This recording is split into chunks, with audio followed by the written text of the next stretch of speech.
The 3 points of view from Jane Austen's persuasion that I have chosen to speak on are title, money, and connections. Jane Austen's time was all about outward appearances, and everyone was in the pursuit of making their families appear better and greater than others. Title was what allowed people to climb social ladders, but it almost always had to be accompanied by some degree of wealth. If one possessed neither title nor wealth, their only hope of changing their luck was through favourable connections they could form. I believe that these 3 issues are interrelated, and I will address this during my presentation. In Jane Austen's time, title was the most important aspect of her day and age, and she explores this issue of the popularity of titles through Sir Walter.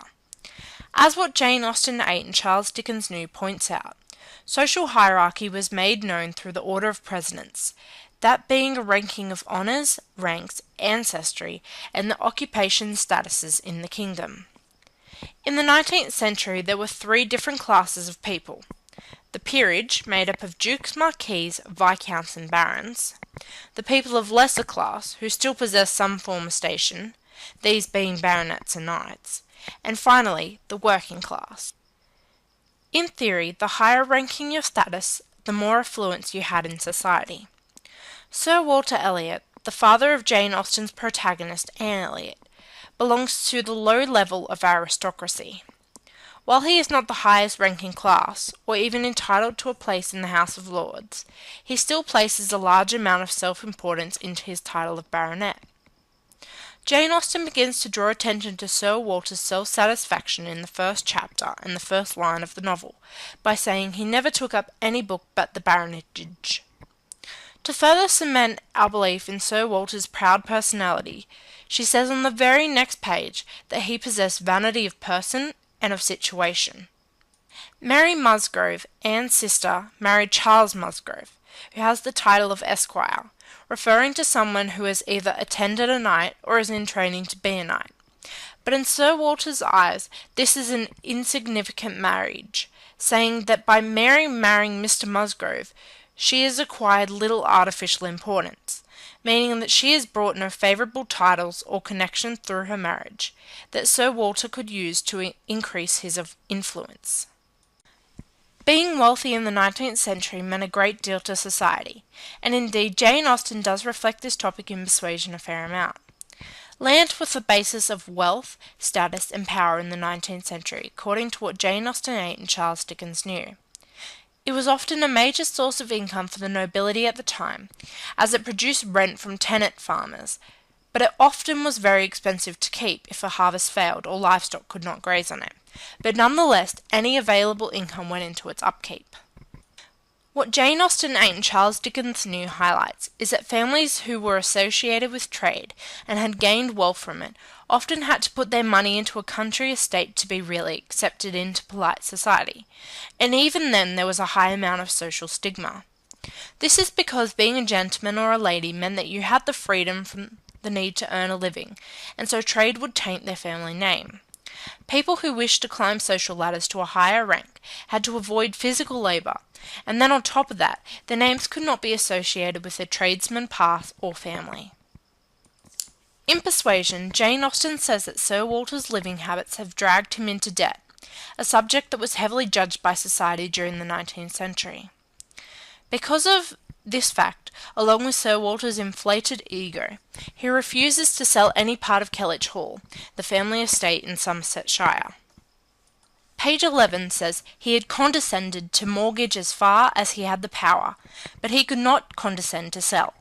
No, he would not disgrace his name so far. Land wasn't the only form of wealth. Silverware was too. When families came over to eat or to have tea, if the host family wished to impress, they served with their best silverware. In this way, Sir Walter plainly points out that the Crofts, the new renters for Kellynch Hall, will only have access to the second best silver, an obvious and plain snub that they are not good enough to use the best. This is where money and connections begin to mix. Connections were almost always brought through marriage. Because of the expensive upkeep of land, people had to marry for money half the time, and if it was not for money, then it was to another family of similar birth. In social standings, duke, marquis, and earls were on top, except if someone was in possession of a distinguished family name and great landholdings. To have a distinguished family name, you often had to have very nice connections. If one did not possess an adequate title that allowed them to mix with upper classes, or they did not have money to marry into one, then they sought acquaintances of higher standing to allow them to get their foot in the door, so to speak. As the Elliots have neither of these, they must, in Sir Walter's opinion, marry above themselves. It seems that all through the novel we get clear pictures that Sir Walter cares little for his daughter's happiness, and more about what they can do for him. A younger Anne Elliot fell in love with Frederick Wentworth, but when her father and Lady Russell, a family friend, advised her not to marry him, as he has nothing but himself to recommend him, she agreed, but she forever regretted her decision.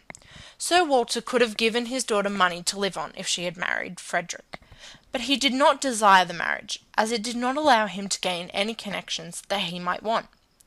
The perfect example of desirable connections is seen when Sir Walter seeks an association with his relation, the Dowager Viscountess Dalrymple, so that if she accepts him, she may invite him to events she hosts where his daughter and him will be given the chance to mix with the peerage, in hopes that bonds and marriages would be formed. As it is said on page 235 of the novel, they must feel that to flatter and to follow others, without being flattered and followed in turn, is but a state of half enjoyment. In other words, all Elizabeth and Sir Walter desired was to climb in other people's opinions. In all, Persuasion has underlying currents of always painting Sir Walter as a hungry opportunist, which he is.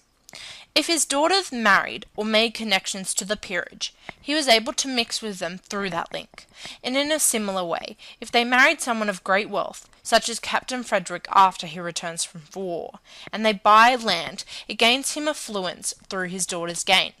Oh yes, I am related to Miss Jane, who has a townhouse in Mayfair. It must be kept in mind, though, that the moral to Persuasion is that scheming and greed get you nowhere, as seen in the case of Elizabeth and Sir Walter.